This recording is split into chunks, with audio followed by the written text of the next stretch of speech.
Hello everyone and welcome to a Splitgate update video. We're very excited for this one and we have a lot to talk about.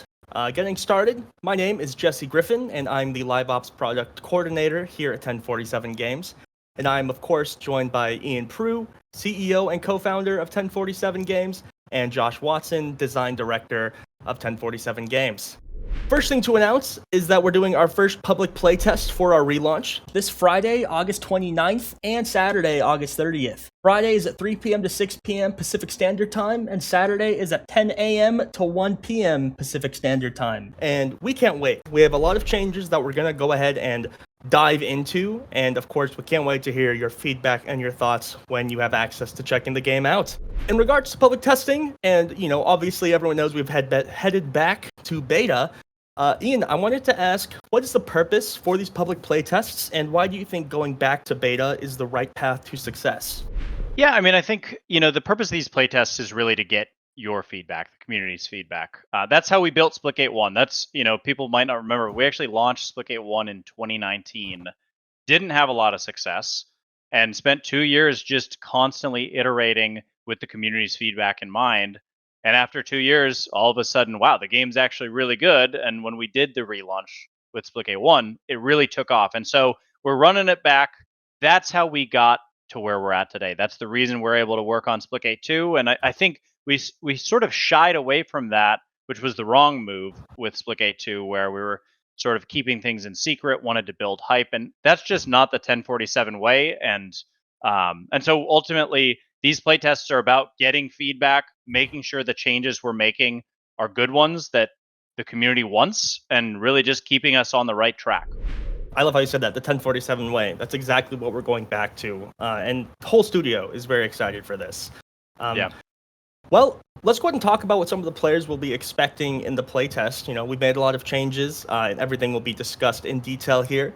But to get started, let's go ahead and talk about changes to factions and what Splitgate will become moving forward.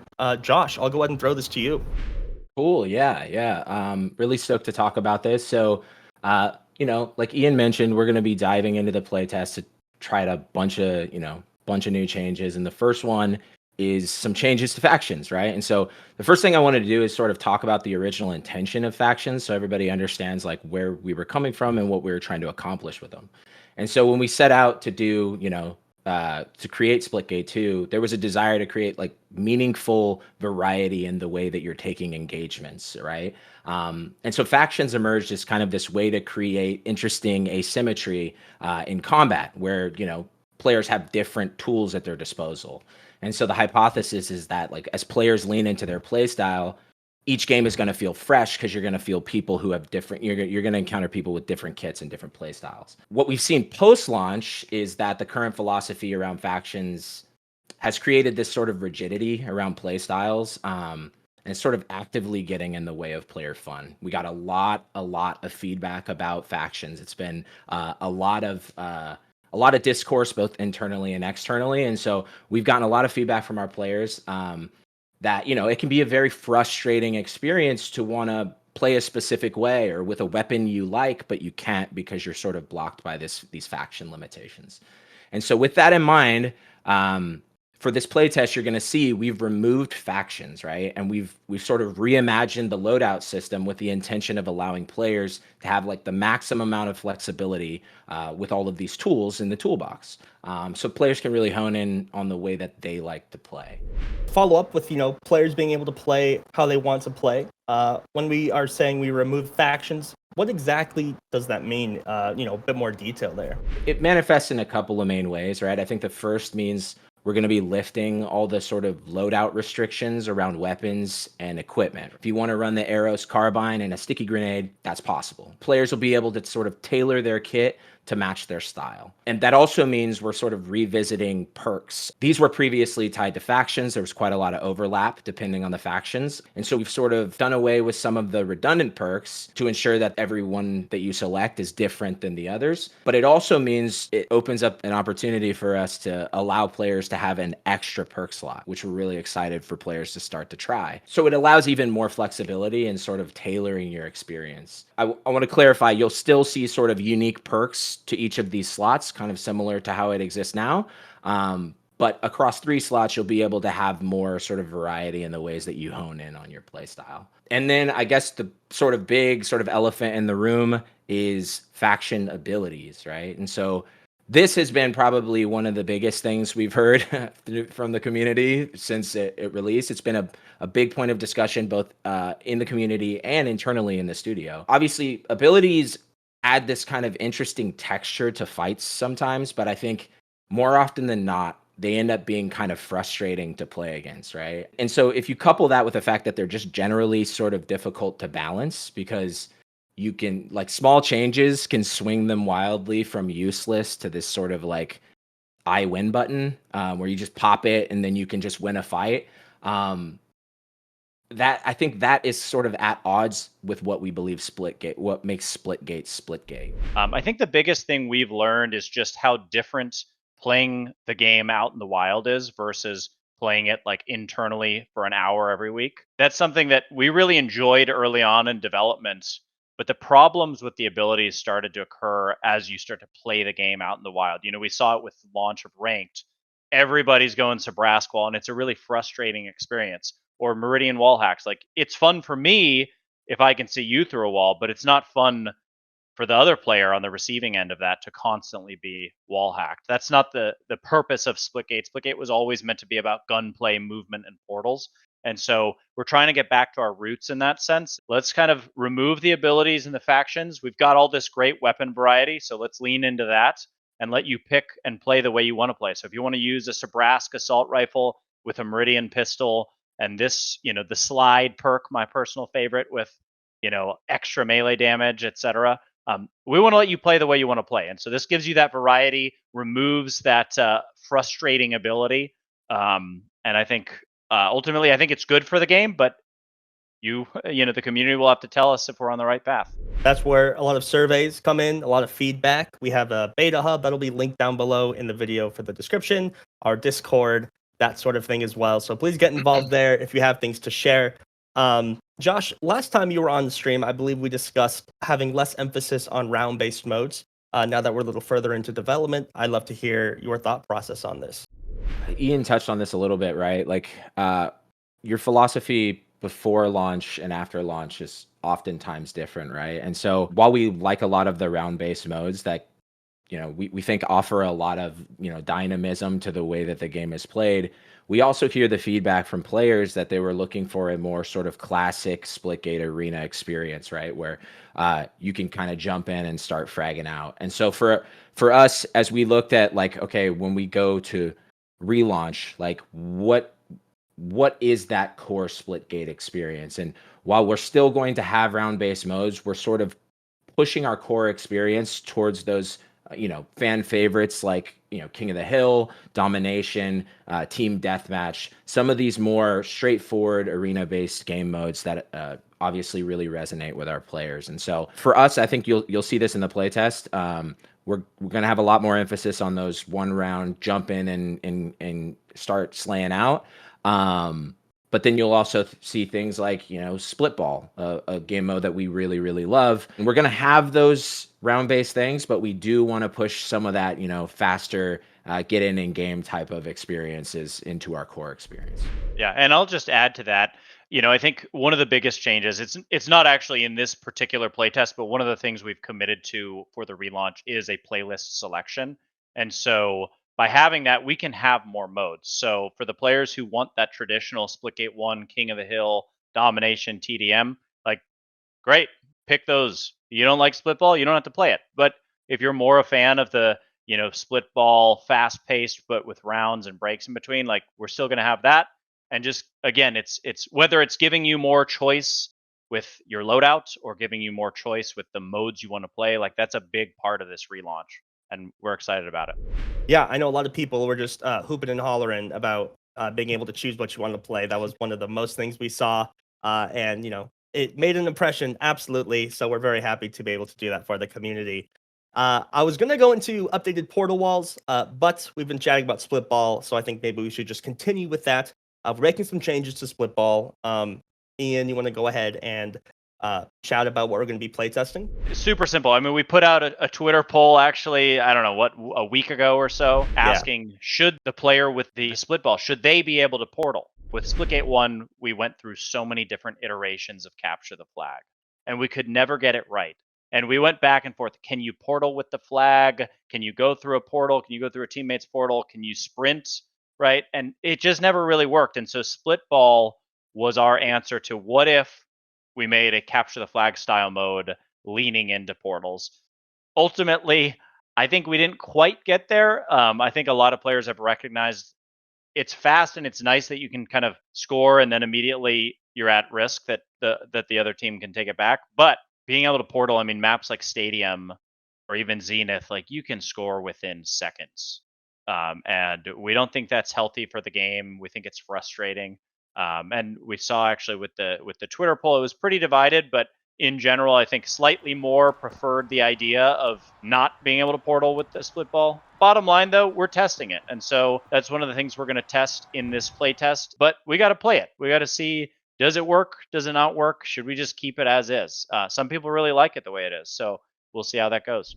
I'll just jump in here. You know, we've been doing some testing internally, and I think we're really encouraged by some of the things we're seeing early on. You know, it started to feel much closer to its, you know, the mode that it's derived from, where it's a much more team-based experience where you're protecting the runner. And some of that gets a bit lost when you're able to sort of solo hero the ball through portals, you know, like, I mean, and so we're seeing a lot of really positive things internally, but again, internally versus externally are very different things. And so we got to get it into your hands. But we're excited to try that out as well.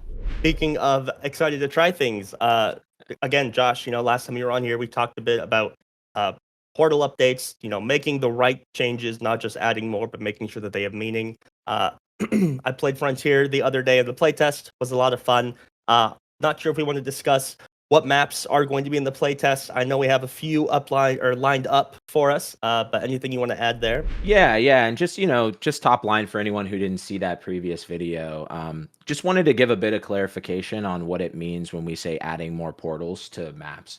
And I said this in the last one, but like our intention is not to just slap portal walls all over maps. We want to make sure that we're making meaningful additions to the portals within these arenas, right? And so we've already started this work. We've done a bunch of passes. I think for the playtest, you're going to see Core, Frontier, and Academy. We've made some really great changes in those maps, some really impactful new portal walls that really changed the way you play. I think Academy in particular is one where there's whole areas of that map that play quite a bit differently because there are some new portal walls in there. So really, really excited for players to check this out and they start to feel like what we mean when we say we want some more impactful uses of portaling and not just like, yeah, okay, we just slapped walls everywhere. But again, the intent of this is that you can see development out in public. And so we want to make sure that you understand what we're doing, why we're doing it. And so, yeah, you'll get your first hands-on with those new changes. A few more things we can touch up on.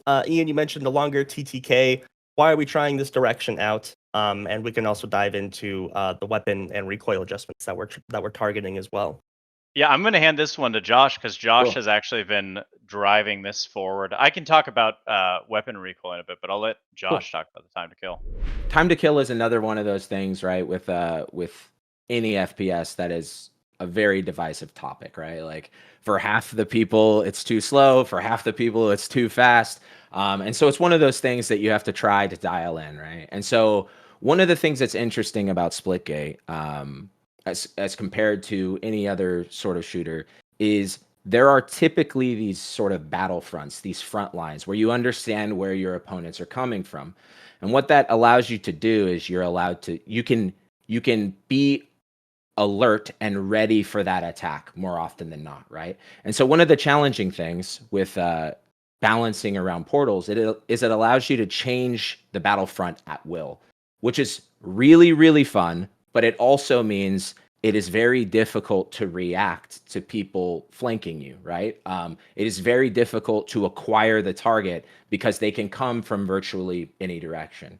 And so one of the things we've seen is a lot of people have felt, as they play the game, it felt like whoever got the first shot off is going to win the game, right? Or is going to win the engagement. And so what we're trying with this pass, and again, we welcome all the feedback. We want to really hone in on this and dial it in. But the goal is we're trying to bump up the TTK so that engagements are a bit more meaningful and you can have meaningful gun battles. And it's not simply, okay, this person landed the first shot and they're going to win this engagement, right? And so it gives players the ability to try to figure out, do they want to disengage?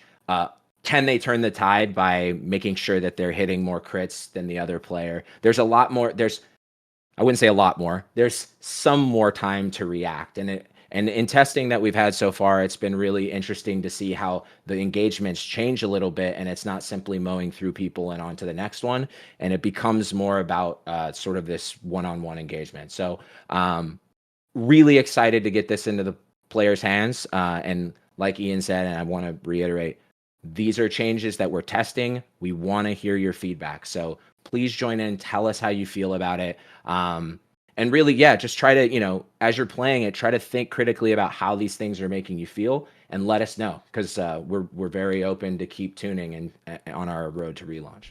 Yeah, and I'll just add one thing. It's not a crazy change. I think it's about a 20% increase on average. So it definitely does allow for that extra level of like flanking strategy, etc. But it's not, we're not doubling the time to kill by any means. It's still going to feel like Splitgate. We almost actually tried to do double health in one of our internal playtests, and everybody was like, it might be a little much. But we tried a 50% boost, but that was definitely too much. That's what it was. So. Yeah. So, but we'll see what the community likes. One last thing I wanted to touch on, but recoil changes. We've heard right. a lot of feedback on the automatics in particular, especially assault rifles, and how the recoil, it's very shaky and just doesn't feel right. And so we actually just rewrote how the recoil works on automatics. And we did a pass on every gun. So they're all a little bit different. In general, a tad less recoil. So before, an automatic would go up, down, up, down, up, down, up, down, up, down. But the big thing, which I think a lot of players are going to be excited about, is recoil now only goes up. It feels so much better, and I didn't realize how annoying it was until now I go back to live. I'm like, man, now I get what people were complaining about. So I'm excited for people to test that change, and it's still going to need lots of tweaking. Is it too much, too little, etc.? But I think it feels 1,000 times better. So again, Friday, we have our first day for our public playtest. Ian, how are players able to get into the game? Do they have to get a separate branch on PC? Is it available to consoles? What's the gist there? Unfortunately, the playtest is on Steam only. It's just a lot easier to conduct these things there. I wish it were easier to do on consoles. It will be streamable though, so any of you console players, like, we wish you could participate, but you can still tune in. It's going to be streamable. It's going to, people can make videos, etc. Talk about their impressions, but it's just going to be on a separate code of the same Steam app. So the Splitgate 2 beta app, we will post the code and instructions, but you can just switch branches, and you will have to download the updated branch. Yeah. So that about wraps up this, I suppose, this week's update. Keep an eye out for our socials. Join the Discord. We're very active on Twitter. We all read Reddit, so do be involved in the community on social media. Feedback is a gift, as always. We're going to be sending out surveys after playtests. The beta hub, which is linked below, is probably the #1 spot to leave your feedback. And then I would say next up is the Discord, where we have a feedback section. But of course, as always, we do read other social medias. Last mention, August 29th, we are doing our public playtest from 3 p.m. to 6 p.m. Pacific Standard Time, and the 30th, Saturday, 10 a.m. to 1 p.m. Pacific Standard Time. And we can't wait to have you guys. So Josh and Ian, thank you both for your time. Yeah, thank you. Thank you. Great.